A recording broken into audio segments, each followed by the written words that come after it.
என் வீட்டு பக்கத்தில் இருக்க டீ ஷாப்பில் இந்த ஸ்நாக் நான் ட்ரை பண்ணேன். சும்மா தரமான ஸ்நாக்கு, அவ்வளோ சூப்பராக இருந்தது. ஸ்டஃபிங்லேருந்து வெளியில் இருக்க லேயர் வரையும். வாங்க எப்படி செய்கிறதுன்னு பார்ப்போம். ஒரு பேனில் கொஞ்சமாக எண்ணெய், வெங்காயம், கருவேப்பிலை, ஒரு சில மசாலா பொருட்கள்லாம் சேர்க்கணும். அது என்னென்னு டிஸ்கிரிப்ஷனில் கொடுக்குறேன். வேக வச்ச உருளைக்கிழங்கு சேர்த்து கலந்து விட்டு மல்லித்தலை தூவி இறக்கி வச்சுருங்க. அடுத்ததாக சப்பாத்தி மாவு, கொஞ்சமாக சீஸ் ஸ்லைசஸ், இந்த மாதிரி ஆனியன் ரிங்ஸு, நம்ம செஞ்ச உருளைக்கிழங்கு, முட்டையை இந்த மாதிரி ரவுண்ட் ரவுண்டாக வெட்டி எடுத்துக்கோங்க.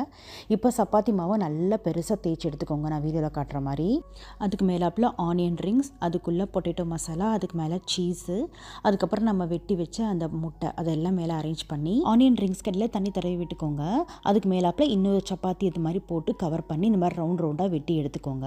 ஆனியன் ரிங்ஸ் கடையில் நல்லா கேப் இருக்க மாதிரி பார்த்துக்கோங்க, அப்போ தான் உங்களால் ஈஸியாக ரவுண்டாக வெட்டி எடுக்க முடியும். இப்போ அடுத்ததாக ஒரு பேனில் கொஞ்சமாக எண்ணெய் விட்டு இதை ஷாலோ ஃப்ரை பண்ணி எடுக்க போகிறோம். அடுப்பை நல்லா மிதமான தீயிலே வச்சு 2 பக்கமும் ஷாலோ ஃப்ரை பண்ணி எடுத்திங்கன்னா சூப்பரான ஸ்நாக் ரெடி. குழந்தைங்க ரொம்ப விரும்பி சாப்பிடுவாங்க. நீங்களும் ட்ரை பண்ணி பார்த்துட்டு